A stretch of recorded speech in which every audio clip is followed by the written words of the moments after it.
Hi, greetings. Today I'm just gonna draw a squiggly line on a piece of paper. That's what we're doing. That's it. That's the video. I'm not joking either. This is something that I did a lot in my free time when I was a lot younger, in like 8th grade, I think. Yeah, I think it was definitely 8th grade. Hang on, let me make sure that I'm doing this right. There's actually a method to drawing a squiggly line, because the point is that you would want to fill up all of the space, and so I'm just going to make sure that I am filling up the space. I learned this from Khan Academy videos that were made like 10 years ago. Basically, I would watch those in my free time because I was depressed and didn't know it. And so, I just filled my days with this because there's nothing really better to do. And I didn't want to waste my time thinking about other things. So I would do stuff like this instead. But yeah, I watched math videos for fun when I was younger, which I look back on now and I laugh because I reached my breaking point in high school with math when I took an AP Calc class and learned that I'm not good at calculus and that I realized it just wasn't for me, which sucks because I wanted to be a computer science major at the time, and even though calculus doesn't really have anything to do with that, I had to think about math, and I had to think about complicated math, and I had to think about potentially taking statistics, and it turned me off from the idea of having a scientific or mathematical career. But yeah, once upon a time, I was almost an engineer, and I am so glad that I didn't. Because I feel like, for me, that kind of job just would not be fulfilling. I feel like I would get bored a lot. And I'm in that place where, with college graduates where you just kind of don't know what you're doing. You're in that limbo between I was an adult before, but now I'm really an adult. And now I'm terrified of the fact that I have my whole life ahead of me. I don't know what to do with that, but it's okay. I'll figure it out. I kind of regret using this pen because it bleeds a lot. I don't know if you can see that, but I wanted to choose a pen that would, show up on camera. Man, I hope this shows up on camera. I can't tell. Does it show up? Oh yeah, we're good. Oh, we're good. We're good. It looks fine. I haven't done this in a while. It is nice.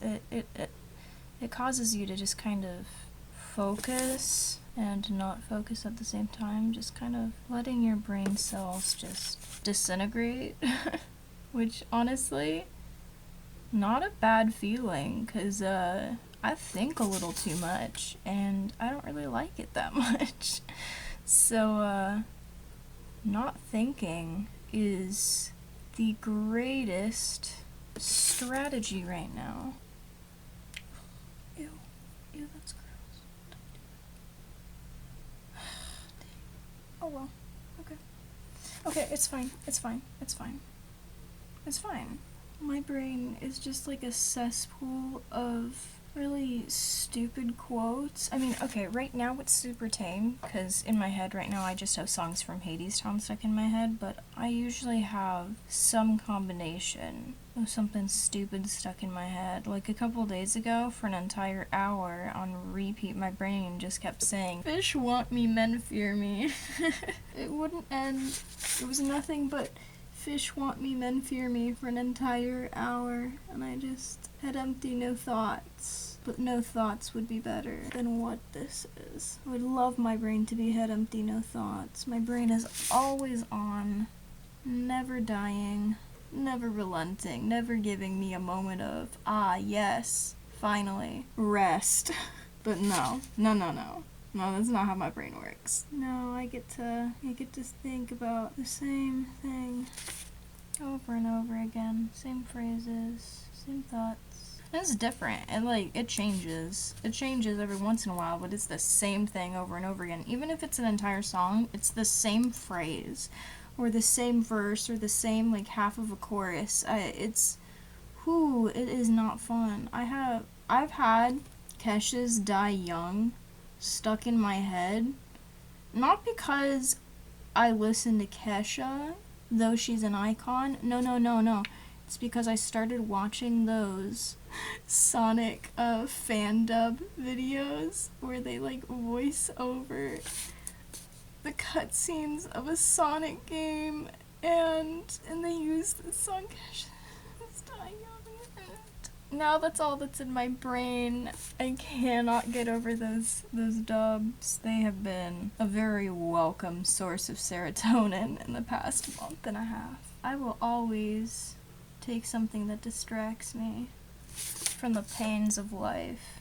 Also, if you hear occasional screaming, there's a play structure and the children yell. Don't worry. Literally every single adult in the area like goes to their windows to check and make sure that nobody's dying. I can also see it, so I can also assure you that nobody's dying. They do look like they're having a good time though. I kind of miss the feeling of running around running around a playground and getting bark chips just jammed into my shoes. And then I'd get mad and I'd have to fling off my sneakers and then just dig the stupid bark chip out of my shoe because I couldn't get it out with my fingers. I'd have to take off my entire doggone shoe. And it was such a process, and I had to have my shoes tied a specific way, and they all had to be perfect. Getting the stupid bark chip out just interfered with that. So honestly, sometimes I would just leave the bark chip in there even though it bothered me because I didn't want to bother with taking off my shoe and then retying my shoe. Man, I just really like this nail polish color. It just, ooh. It's so, I usually really like super dark nail polish, so I go for usually like blues and purples and holographic nail polish and stuff like that. And so that's usually my go-to. But man, this is such a nice rosy nude color, and it's just so pretty.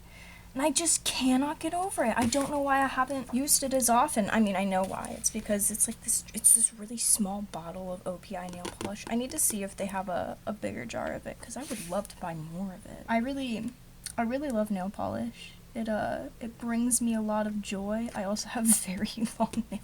These actually, I do need to trim these. These are getting a little bit too long to function, especially my thumbs. But yeah, I really like my nails and just nail care. But oof, my biggest complaint with nail polish is, what is my biggest complaint with nail polish? Oh man, when it's streaky, dude, people really need to just fix their formulas. If you're making a crappy nail polish, I don't know why, I don't know where I'm going with this.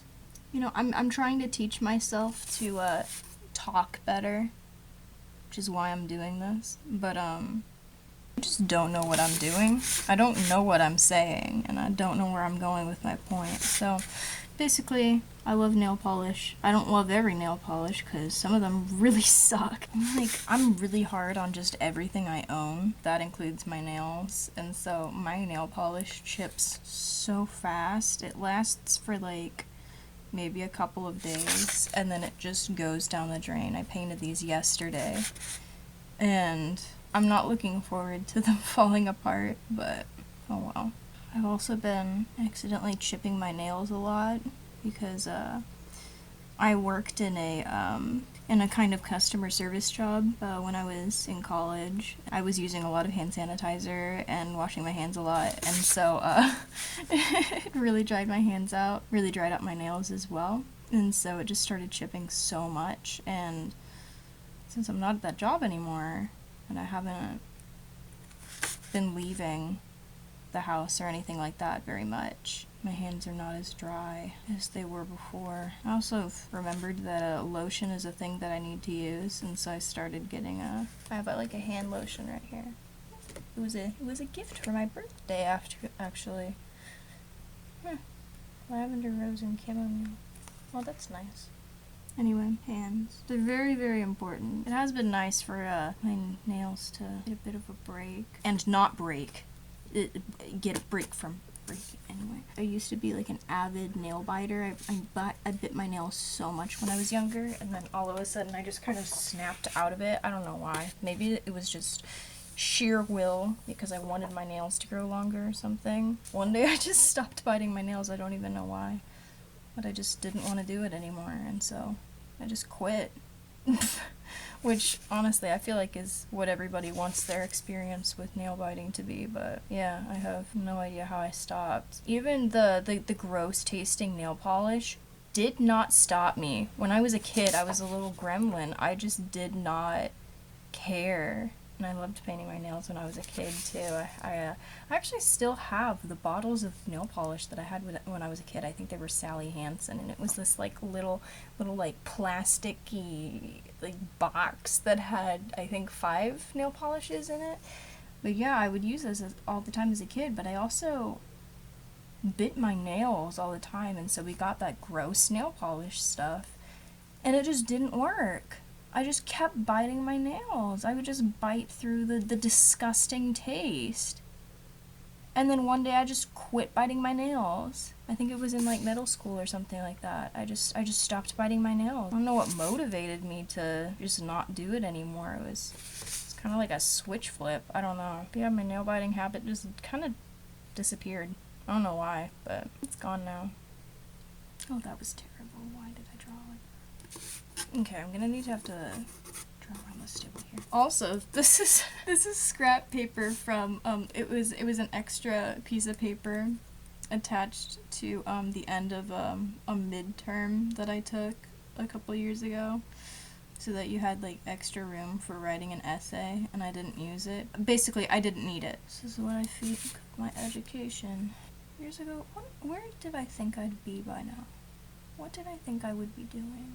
I don't know. Definitely not what I'm doing now, though. Definitely not sitting around hoping that I'll figure something out. No, I thought I would have my life figured out. I don't. Does anybody? I'm getting kind of impatient, but I'm gonna get it done. My line work's rather shaky. I wish these could be, smoother, a lot more even, but I just don't. I'm not a drawer. I cannot draw. I'm not good at it at all. Can't even draw even squiggly lines. Can squiggly lines be even? Do you know what I mean? Like, this is kind of messy. It's so uneven. Look at that. Look at that. Look at that clump. Oh man. Oh well. This entire time, I have had the same Hadestown song stuck in my head. And in case you're wondering what it is, it's Our Lady of the Underground, which is a fantastic song, but it is the only thing that I've heard for the past, hour? For the past hour, the only thing going through my head has been Our Lady of the Underground. But not even the whole song, like I mentioned. Just, like, specific pieces, specific phrases. Good night, nurse. It is, not fun. But again, I am vibing. It's Hadestown, so I can't really be that mad. Who can really complain when all that's stuck in your head is good music? I could have Nickelback stuck in my head. I'm not gonna start thinking about Nickelback because then it will get stuck in my head. So I'm gonna think about Amber Gray. I'm gonna think about Persephone and Hades and Ulysses and Orpheus. I'm gonna think about them and I'm gonna get sad, but then I will not have Nickelback stuck in my head. But the most fun part, however, is when you have 2 songs stuck in your head and they start merging together. Now that's where it gets fun, which is why I'm going to overload my brain now with just Hadestown thoughts, because if I have any Nickelback thoughts stuck in my head, it's gonna start merging with Our Lady of the Underground, and then I'm screwed. You do not know pain until you start getting mashups of songs that do not belong together, overwhelming your brain. You do not want. It's not all it's cracked up to be. You do not want this for yourself. It's kind of fun because your brain gets to be its own DJ, but at what cost? I'm gonna try not to think about it. And now I'm done. Wow, that was pretty fun. Yeah. I have nothing else to say. Just, yeah, it was nice to get to revisit a craft like this.